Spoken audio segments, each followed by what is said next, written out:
అదే RTV app వార్తల్ని క్షణాల్లో చదివే అవకాశం ఉంటుంది. ఒక న్యూస్ పేపర్, ఒక టెలివిజన్ ఛానల్ మీ చేతుల్లో ఎప్పుడూ ఉంటాయి. అందరికీ నమస్కారం అండి. ఈరోజు ఒక శుభదినం.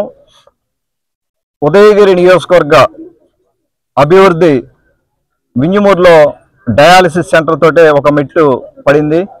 అక్కడి నుంచి ఒక్కొక్కటి మనం అభివృద్ధి కార్యక్రమాలు చేసుకుంటూ ఈ రోజున ఇక్కడ ఉదయగిరి టౌన్లో ఉన్న ఎంఆర్ డిగ్రీ కాలేజీ రెనోవేషన్ అవ్వచ్చు, న్యూ కన్స్ట్రక్షన్ అవ్వచ్చు, టోటల్గా ఒక 5 కోట్ల ఖర్చుతోటే మనం ఈ రోజున ఇక్కడ శంకుస్థాపన చేయడం జరిగింది.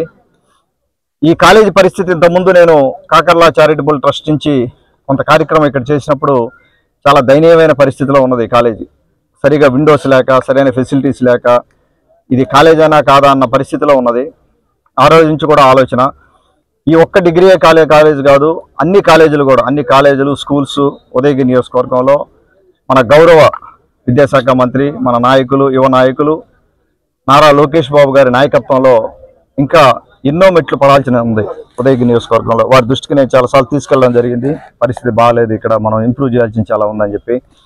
అలాగే గౌరవ ముఖ్యమంత్రి నారా చంద్రబాబు నాయుడు గారు కానీ, మన ఉప ముఖ్యమంత్రి పవన్ కళ్యాణ్ గారు కానీ చాలా కమిటెడ్గా ఉన్నారు. ఉదయగిరి నియోజకవర్గం డెవలప్ చేయాలి, వారిని ఆదుకోవాలన్న ఉద్దేశంతో వారు కొన్ని ఫండ్స్ ఫ్యూచర్లో ఇవ్వబోతా ఉన్నారు. రేపు మార్చిలో బడ్జెట్లో కానీ ఇంతకుముందు కానీ మనకు వీలైనంత వరకు ఒక్కొక్క ఉన్న 8 నెలల్లో ఆర్థికంగా ఇబ్బందులు ఉన్నా కూడా మనకు వచ్చిన ఫండ్స్ తోటే దాదాపుగా 60 కిలోమీటర్ల పైన సీసీ రోడ్లు అవ్వచ్చు, మిగతా కొన్ని రోడ్ వర్క్స్ 30 క్రోర్స్ తోటి మనం కలిగిరి కొండాపురం రోడ్ వర్క్ కావచ్చు, రోడ్లు గుంట పూడికలు కావచ్చు, రోడ్లు, నీళ్లు, తాగునీరు మీద ఫోకస్ పెట్టి దాదాపుగా ఇంకొక 22 వాటర్ ప్లాంట్లు రాబోయే రెండు వారాల్లో సమ్మర్ వచ్చే లోపల 22 వాటర్ ప్లాంట్లు స్టార్ట్ చేయాలని, ఇంకా కూడా వాటర్ ప్లాంట్ కొన్ని యాడ్ చేసుకుంటూ వెళ్ళాలని నేను క్యాంపెయిన్లో తిరిగినప్పుడు ప్రతి చోట కూడా నాకు ఆ సమస్య కనపడింది. తాగునీరు సమస్య మీద నేను ఎక్కువ మాట్లాడడం జరిగింది, అందరికీ హామీ ఇవ్వడం జరిగింది. ప్రతి 50 కుటుంబాలు ఉన్న, ప్రతి 50 గడపలు ఉన్న చోట మనం వాటర్ ప్లాంట్ పెట్టి నీటి సమస్యని, తాగునీరు సమస్యను పరిష్కరిస్తామని. అలాగే సాగునీరు సమస్య మీద ఆల్రెడీ బడ్జెట్లో, లాస్ట్ బడ్జెట్లో కూడా పెట్టారు.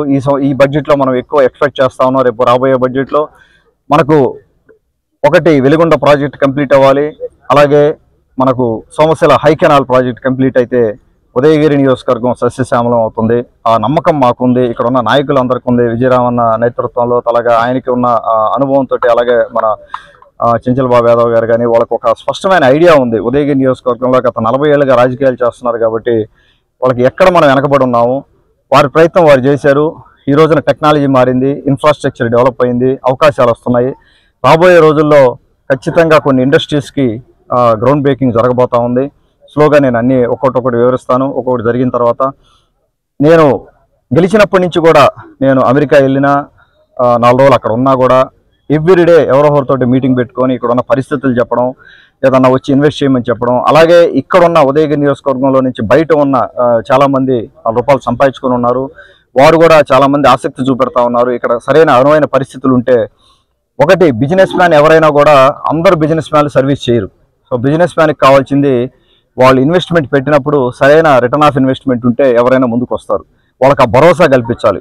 నా దృష్టికి తీసుకురావడం జరిగింది. కొంతమంది మీరు రాజకీయాల్లో 5 ఏళ్ళు ఉంటుంది గవర్నమెంట్, తర్వాత 5 ఏళ్ళు గవర్నమెంట్ ఉంటుందో ఉండదో, ఈ టైప్ ఆఫ్ క్వశ్చన్లు నన్ను అడగడం జరిగింది. అలా కాకుండా మీరు ఉదయగిరి నియోజకవర్గ ప్రజలను దృష్టిలో పెట్టుకొని, అక్కడ ఉన్న యువతని దృష్టిలో పెట్టుకొని మీరు ముందుకు పోండి. మీకు ఆ భరోసా మేము ఇస్తా ఉన్నాము, ఎక్కడ కూడా ఏం ఇబ్బంది కలగకుండా ఫ్యూచర్లో కూడా అని చెప్పి మేము భరోసా ఇవ్వడం జరుగుతూ ఉంది. అలాగే బాబు గారు కూడా భరోసా ఇవ్వడం జరుగుతూ ఉంది అందరికీ. బాబు గారు కానీ, లోకేష్ బాబు గారు కానీ బయట ఎన్నో అమెరికాలో కూడా తిరగడం జరిగింది. లోకేష్ బాబు గారు ఎన్నో కంపెనీస్తో మాట్లాడడం జరిగింది. వాళ్ళు ప్రతిరోజు దాదాపుగా 2-3 గంటలు పడుకుంటారేమో.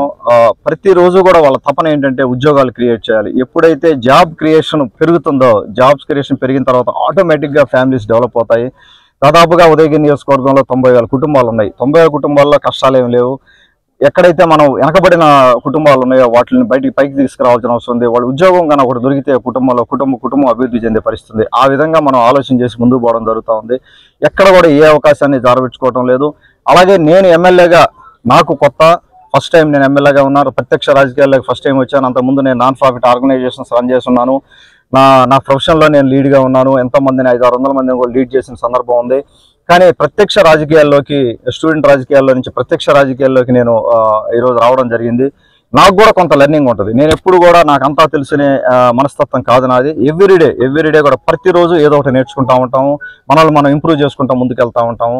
సో దయచేసి మీడియా మిత్రులు కూడా ఎవరు కూడా ఆ రకంగా ఆలోచన చేయమాకండి. మీరు ఏదన్నా కూడా మీడియా మిత్రులు కూడా చెప్తా ఉన్నాను, ఇక్కడ ఉన్న నాయకులకు కానీ, ఇక్కడ ఉన్న ఎక్స్పీరియన్స్డ్ పీపుల్కి కానీ, ఇంటలెక్చువల్స్ ఎవరికైనా కూడా సలహాలు ఇస్తూ ఉండండి. కరెక్ట్ చేసుకునే చోట కరెక్ట్ చేసుకుంటాం, ముందుకు పోదాం. మన అందరి అజెండా ఒకటే అయి ఉండాలి. ఉదయగిరి నియోజకవర్గాన్ని 5 ఏళ్లలో మనం ఎంత రూపురేఖలు ఎంత మార్చగలం, ఎంత యాడ్ చేయగలం, మనకు తెలిసిన నాలెడ్జ్ని, మనకున్న శక్తిని ఉపయోగించి మనం ఎంత యాడ్ చేయగలం ఉదయగిరి నియోజకవర్గానికి అనేది ఒకటి ఆలోచన చేసి మనం అందరం కూడా ముందుకెళ్దాం. వైసీపీ పార్టీకి వాళ్ళకు కూడా మనం పిలుపు ఇవ్వడం జరిగింది ఇంతకుముందు. దయచేసి అందరం కూడా కలిసి నడుద్దాం. ఈ 5 ఏళ్ళు రాజకీయాలు లేవు కాబట్టి 4.5 సంవత్సరంలో ఇంకా కూడా మన ఉదయగిరి నియోజకవర్గం ఇంకా ముందుకు పోవాలని మనస్ఫూర్తిగా కోరుకుంటా ఉన్నాను. అలాగే ఉదయగిరి మీద ప్రత్యేక దృష్టి పెట్టున్నాం. ట్యాంక్ బండ్ దానికి కూడా ఇంకా కొంత బడ్జెట్ తీసుకొస్తా ఉన్నాం. ట్యాంక్ బండ్ అద్భుతంగా అది రాబోతా ఉంది. ఆ ప్రాజెక్ట్ ఫినిష్ ప్రోడక్ట్ అయిన తర్వాత అక్కడ ఉన్న డ్రైన్ కూడా, ట్యాంక్ బండ్లోకి వచ్చే డ్రైన్ కూడా మనం సపరేట్గా పెట్టి, కెనాల్ పెట్టి ఆ డ్రైన్ సపరేట్ చేస్తా ఉన్నాం. లేదంటే రెయిన్ వాటర్ రెండు మిక్స్ అయ్యి అది కొంత డిస్టర్బ్ అయ్యే పరిస్థితి ఉంది కాబట్టి డ్రైన్ కూడా సపరేట్ చేసి కెనాల్ పెడతా ఉన్నారు. అలాగే మొత్తం ప్రాజెక్ట్ కంప్లీట్ అయిన తర్వాత అక్కడున్న కృష్ణ మందిరం కానీ వాటిని కూడా మనం కాపాడుకోవాల్సిన అవసరం ఉంది. వాటి మీద కూడా ప్రత్యేక దృష్టి పెడతాం. అలాగే కొండ మీదకి, ఇక్కడ కనపడుతున్న కొండ మీదకి పైకి కానీ మనం రోడ్డు వేసుకోగలిగామంటే ఆ పైన స్పేస్లో టూరిజం డెవలప్ చేయడానికి చాలామంది ముందుకు వస్తూ ఉన్నారు. కాకపోతే మనకు ముందు రోడ్డు పడాలి. ఆ రోడ్డు కానీ వేసుకోగలిగామంటే దాని మీద ప్రత్యేకంగా కృషి చేయడం జరుగుతూ ఉంది. మేమందరం కూడా చాలాసార్లు మాట్లాడుకోవడం జరిగింది. ఇవి ప్రైమరీగా మనం చేసుకుంటా ముందుకు పోతాము. అలాగే ఉదయగిరి టౌను ఒక స్పెసిఫిక్ ఐసోలేటెడ్గా ఉండిపోయింది. అంటే ఎక్స్పాండ్ అవ్వట్లేదు, ఎక్స్పాండ్ అయ్యేదానికి అవకాశం లేకుండా పోయింది. ఇక్కడ ఒక చోటే ఉండిపోయారు. అక్కడే జనాభా మనకు ప్రజలు పెరుగుతూ ఉన్నారు. ఒక్కొక్క కుటుంబంలో ఒక్కొక్క బిల్డింగ్లో దాదాపుగా 10-15 మంది ఉండే సందర్భం ఉంది.